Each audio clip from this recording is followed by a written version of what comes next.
This video chronicles the journey of House Bill 355 in the 2017 legislative session. The bill revises laws related to school district transportation.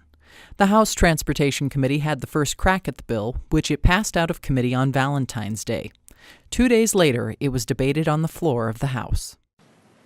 Members of the committee, you have before you for your consideration House Bill 355, Representative Shaw. Clerk, will you read the title of the bill? We have no more amendments, do we?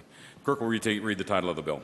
Mr. Chair, House Bill number 355, introduced by Shaw, a bill for enacting tout, an act including certain vehicles and the definition of school bus, clarifying license requirements for drivers of certain vehicles, adding school transportation reimbursement from certain vehicles, amending sections, providing an effective date. Mr. Chair. What is your pleasure, Representative Shaw? Mr. Chairman, I move that when this committee does rise and report after having had under consideration House Bill 355, that it recommend the same do pass.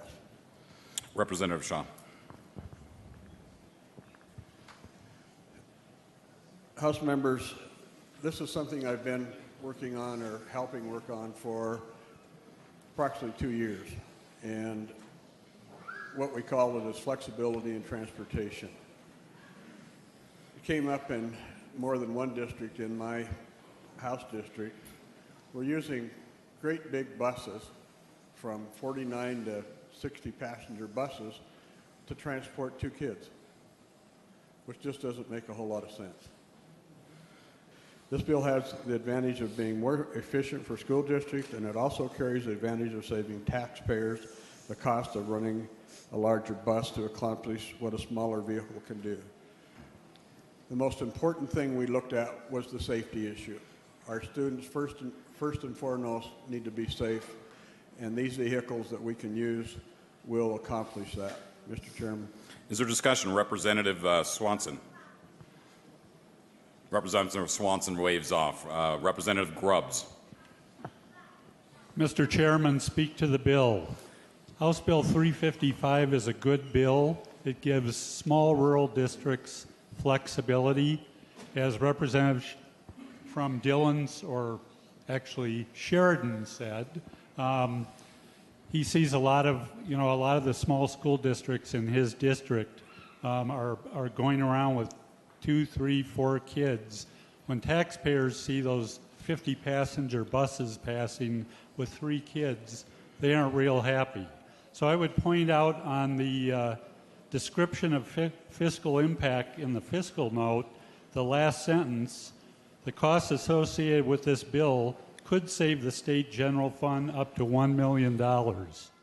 After passing the House on second and third reading, 100-0, House Bill 355 heads to the Senate, where leadership assigns it to the Senate Highways and Transportation Committee. And we're going to start with House Bill 355. Representative Shaw, would you like to present your bill, please? My name is Ray Shaw. I'm the representative for House District 71, which is all of Madison County, part of Jefferson, and part of Silverboat County. Today I bring before you House Bill 355. We kind of started talking about this in some of the local districts where I live probably a couple of years ago. Beaver Head County is the largest county in the state. Madison County is the 4th largest county. And for us to have to run big buses for 3 or 4 students is just not financially responsible. Mr. Chairman, I'll sit and let proponents and opponents speak. And I ask to close on the bill. Thank you. Thank you, Representative Shaw. We will run the hearing in this manner. We'll hear from proponents first, then opponents, then informational witnesses. There's a sign-up sheet at the back. I would ask that everybody sign up for the bill that they're going to be testifying on, and unless you want to buy us some treats, you might want to turn off your cell phones. With that, we'll open it up to proponents. Mr. Chairman, Thank you. Committee, my name is Fred Hoffman, H-O-F-M-A-N. I am the school superintendent at Harrison Public School. This bill was developed after a motion from the Harrison School Board of Trustees that was brought to the Montana School Boards Association. And after a lengthy process, all the school board in the state of Montana got together in October of last year. Trustees probably from every one of your districts were there.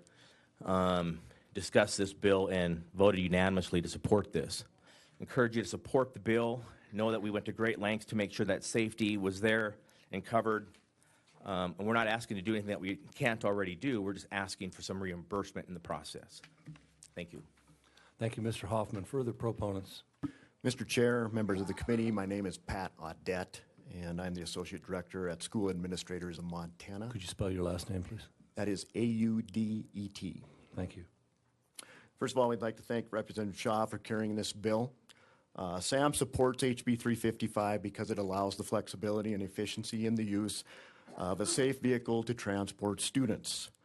I'm going to be very brief the rest of the way, for previous proponents did an excellent job describing the necessity of this bill, which is wonderful. As you've heard from one of our members in their real-life scenario, Superintendent Hoffman pointed out things rather well. Many of our rural schools will find use of such vehicles to be more cost-effective and safe for transporting smaller numbers of students to and from school. SAM supports HB 355 and requests your support too. Thank you. Thank you, Mr. Audette. Further proponents? Are there further proponents? Seeing none, are there opponents?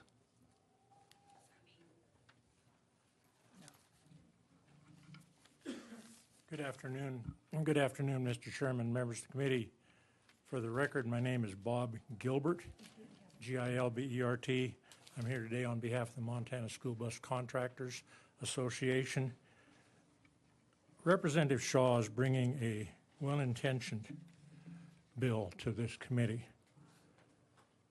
and I applaud him for that. The problem we see is we're trading safety for savings. We're better off to sit down with the bus people in the interim, sit down with the school people in the interim, and draw up something that not only looks like a school bus, but is a school bus. Mr. Chairman, thank you for your time. I urge you do not pass this bill. Thank you, Mr. Gilbert. Further opponents? Some further opponents? Are there further opponents? Seeing none, are there informational witnesses? Hi, Mr. Chairman, members of the committee. Kara Sperle, S-P-E-R-L-E, School Finance Administrator for the Office of Public Instruction. I'm available for questions if you have any. Thank you. Thank you, Ms. Sperle. Are there further informational witnesses? Seeing none, questions from the committee. Senator Palmikowski. Mr. Chairman, Mr. Hoffman, your testimony was pretty enlightening that there are plenty of opportunities and instances now where alternative vehicles, other vehicles other than the school buses are used. I'd like to know, how are they marked? Are there standards for these vehicles? Are they marked school transport? Do they have flashing lights when they stop? What's the deal? Chairman, Senator, I'm not how to pronounce your last name, but Palmikowski. Palmikowski. No, there aren't any standards at all. We don't do any kind of stopping. They're just the same kind of car you probably drive. So all those factors that were discussed as a reason against it would be required in order to get the reimbursement, including the inspections by the Highway Patrol. Senator? Okay. Thank you, Mr. Hoffman. Further questions from the committee? Senator Brown. Further questions from the committee? Seeing none, the sponsor wish to close.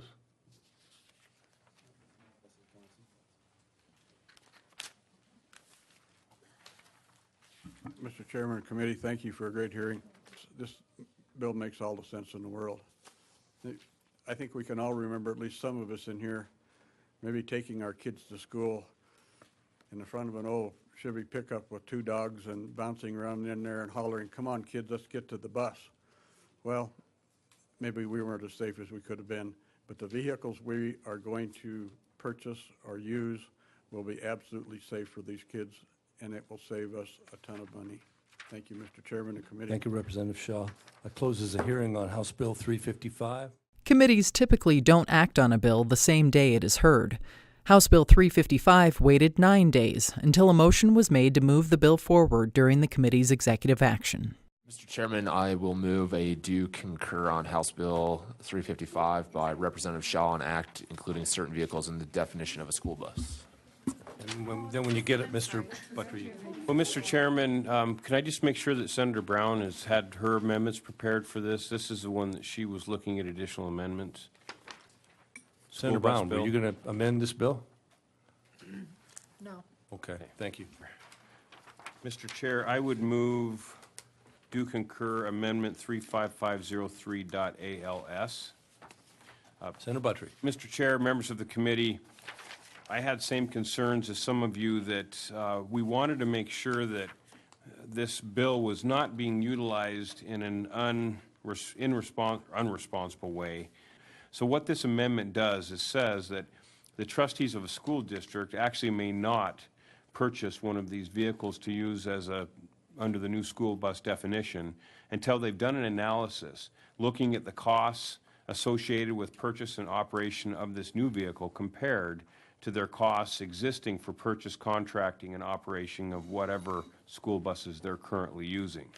And that they have to adopt a written finding that the purchase and operation of this new definition of school bus is the most cost-effective means of transporting eligible transportees on that bus route. Thank you, Senator Buttrey. Discussion on the amendment. Senator Brown. Thank you, Mr. Chair. I think the senator from Great Falls is trying to clean this bill up a little bit, but, I mean, I don't know how many people attend your school board meetings, but many people, unless they're the union people or somebody being honored by the school district, I have concerns that they're going to conduct that analysis, they're going to write a finding about it, and then nobody's going to know about it until it already happens and somebody calls up and says, hey, what are all these little buses doing running around town? Further discussion on the amendment? Seeing none, call question. Let's try a voice vote on the amendment. All those in favor of the amendment to House Bill 355 signify by saying aye. Aye. Opposed, same sign. No. No. Senator Brown, no. Senator Gross votes aye by proxy. Mr. Chairman, I move House Bill 355 do concur as amended. Okay, discussion on the bill. Senator Brown. Thank you, Mr. Chair. Like I say, I totally understand this. If this goes forth, I think we need to do a lot of education in our districts because these are permissive monies. They don't have to say, are you for this or against this? They're going to talk about it in a public meeting, but many times the public is not at that meeting in small areas across Montana. That's problematic for me. Until we get a workable solution, I'll call for the question. Question's been called. Let's try a roll call vote. Vice Chair Fitzpatrick? Yes. The motion to concur on House Bill 355 failed, and the committee tabled the bill. A week later, however, the committee reconsidered its action, amended the bill again, and passed it out of committee for consideration by the full Senate. On March 28th and 29th, the Senate approved the bill unanimously on second and third reading. After the House concurred with the Senate's amendments, the governor signed HB 355 into law on April 20th, a little more than 2 months after its journey began.